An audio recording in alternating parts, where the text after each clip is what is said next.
자, 오늘은 은혜 체험을 하셨습니까? 라는 제목으로 말씀드리겠습니다. 은혜 체험을 하셨습니까?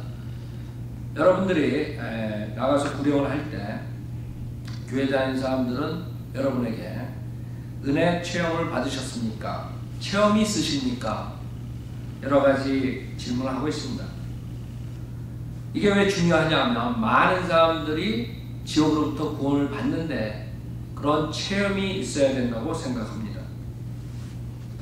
만약에 이 체험이 성령의 체험이 아니라 악령의 체험이면 그 사람들은 구원받지 못한 채 죽어서 열심히 교회에서 종교행위 하다가 무서운 지옥에 갈 것입니다. 그렇기 때문에 오늘 확실하게 은혜 체험이 무엇인가 성경적으로 알으시고 말씀을 통해서 구원받으시길 바랍니다.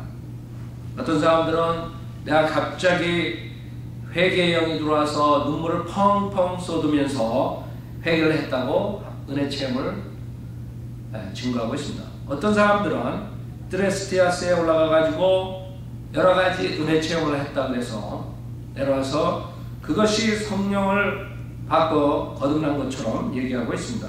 그러나 드레스티아스에 갔다 온 사람들을 보면 대부분이 2-3개월 있으면 그 사람들이 변화받았다는, 즉 예를 들어서 뭐 술을 끊었다든가 담배를 끊었다든가 부부 사이가 좋아졌다든가 여러가지 그 간증들이 한 2-3개월만 지나면 싹 없어지고, 특히 그런 사람들의 열매를 보면 대부분이 육신적인 성품으로 가득 차 있다는 것을 알 수 있습니다. 그럼 그것이 성령의 역사가 아닌데도 불구하고 많은 한국 교회가, 한인 교회가 그 드레스티아스는 캐톨릭이 그런 영성 운동을 하는 그것을 개신교 목사인 김광식 목사님, 신승훈 목사님 이런 사람들이 그것을 이용해 먹고 있는 것입니다. 자, 어떤 사람은 졸도했다가 일어나가지고 자기가 은혜 체험을 했다 그러고, 정말 그것이 성령님께서 하시는 것인가 하는 말씀을 통해서 여러분이 보셔야 됩니다. 첫째, 그 사람들 은혜 체험이라는 대부분이 라라라 쉐쉐쉐 이상한 뱀소리 같은 것을 하면서 그것이 성경에 나오는 방언이라고 얘기하고 있습니다. 그것을 했기 때문에 그들은 은혜 체험을 했고 또 성령을 받았다고 얘기하죠. 그러나 성경에 나오는 방언은 성령님께서 오순절날 임하셔가지고 거기에 모인 사람들이 각 나라 언어로 설교했을 때 각 지역에서 온 사람들이 자기네 나라의 말로 알아들었다고 말씀하십니다. 즉 사도행전 2장 1절에 보면 그 오순절이 되자 그들이 다 하나가 되어 한 장소에 모였는데 갑자기 하늘에서 거친 강풍 같은 소리가 나더니 그들이 앉아있는 온 집안을 가득 채우더라. 거기에 불같은 모양으로 갈라진 혀들이 나타나 그들 각 사람 위에 머물더니, 이것은 불침례가 아닙니다. 불같은 모양으로 갈라진 혀들이 나타났다 그러지 불들이 나타났다는 말이 아니에요. 그래서 변개시킨 성경을 보면 여러분이 착각할 수 있습니다. 그 다음에 4절에 보면 그들 모두가 성령으로 충만하여 성령께서 그들에게 발설하게 하신 대로 다른 방언들로 말하기 시작하더라. 당시 예루살렘에는 신앙심이 깊은 유대인들이 천하 각국으로부터 와서 머물고 있었는데 그때 이 소문이 퍼지자 무리가 함께 모여 혼란이 생겼으니 이는 각 사람이 자기 나라 말로 그들이 말하는 것을 들었기 때문이라. 자, 여기서 보듯이 오순절날 한 방언은 외국어를 말하는 것입니다. 왜 하나님께서 그 외국어 방언을 주셨습니까? 그것은 표적으로 준 것이고 이 표적은 그들이 성령이 임했다는 것을 알게 해주시기 위해서 하신 것입니다. 그 성령은 예수님께서 승천하기 전에 약속하신 것이죠.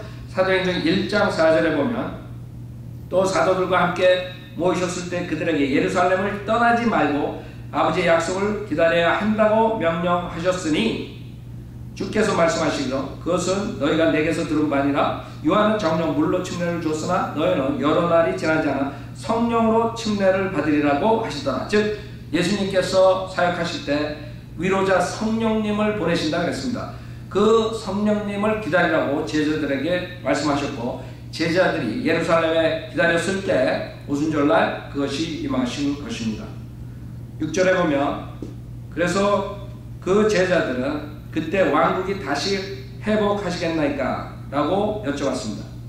자, 그래서 8절에 그러나 성령께서 너에게 임하시면 너희가 능력을 받으리니 그러면 예루살렘과 온 유대와 사마리아와 땅 끝까지 이르러 내게 증인이 되리라고 하시니라. 하나님께서 성령이 임하는 장면을 그룹적으로 유대인들에게 예루살렘에서 보이셨고 그 다음에 사도행전 8장에 사마리아인들 즉 혼혈아들에게 보이셨고 그 다음에 사도행전 10장에 코넬료 이방인 가족에게 보여주셨습니다. 그 다음에 한 번 더 나오는데 사도행전 19장에 침례 요한의 제자들이 하나님에 대한 성령과 예수 그리스도에 대한 것을 모르고 회개의 요한의 침례만 알기 때문에 하나님께서 그 그룹에게 한 번 더 보여주시고 그 뒤에는 교회 역사상 한 번도 성령이 그렇게 임하지 않는 것입니다. 성령이 어떻게 임하는가? 그 뒤에는 갈라디아서 3장 14절에서 말씀하듯이 이는 아브라함 복이 예수 그리스도로 말미암아 이방인들에게 미치게 함이며 또 우리로 하여금 믿음으로 말미암아 성령의 약속을 받게 하려는 것이라. 즉 예수 그리스도가 하나님이시며 여러분 대신 십자가에서 모든 죄를 짊어지고 피 흘려 죽으셨다가 장사되신 지 3일 만에 부활하셔서 그분을 믿기만 하면 그 자리에서 여러분이 성령을 받는 것입니다. 어떠한 체험이나 어떠한 느낌 없이 성령님께서는 이제는 믿는 자에게 누구나 오셔서 내재하신다고 약속해 주셨습니다. 자, 그래서 여러분이 그런 사람들, 그런 목사들, 즉 여러분이 은혜 체험을 받아야 됩니다. 체험이 있으십니까? 이런 말들은 마지막 강력한 미혹의 영을 보내서 진리를 사랑하지 않는 사람들을 하나님께서 멸망시키기 위해서 데살로니가 후서 2장에 말씀하셨듯이 그런 강력한 미혹의 영, 사탄의 영을 받은 것이고 그런 사람들은 그것이 성령인 줄 알고 믿다가 죽어서 저 무서운 지옥불에서 불멸한 혼이 영원히 고통을 받는 것입니다. 그 다음에 여러분들이 왜 많은 사람은 그렇게 가르칩니까? 제가 보기에 한국교회 예를 들어서 세 가지 경우가 있습니다.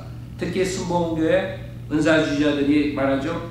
그 사람들은 성령을 받는 것이 그런 이상한 뱀소리를 내거나 이상한 체험을 갖거나 이상한 회개의 영이 왔다는 등 그런 콧물 눈물 흘리면서 그런 체험을 받아야 성령 받은 줄 착각하고 있습니다. 다음에 성경으로 제가 그것이 아니라는 것을 말씀드리겠습니다. 두 번째 그룹은 감리교회 웨슬리의 체험을 말합니다.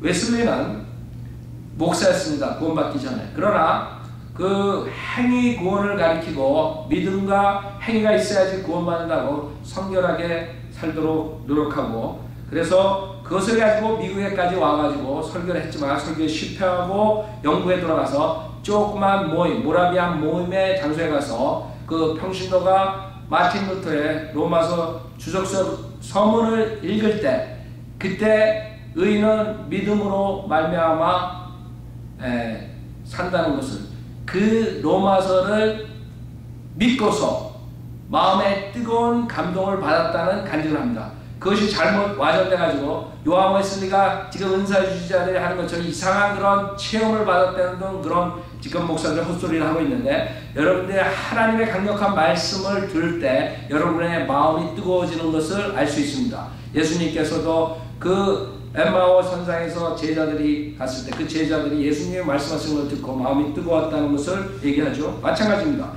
요한 웨슬리는 말씀으로 마음이 뜨거워진 거고 그 다음에 마지막으로 장로교회에서 그 칼빈주의자들이 믿음으로 의롭게 된다고 가르쳐 놓고 결국에는 인간이 전적으로 타락했기 때문에 우리는 믿을 수가 없다고 얘기합니다.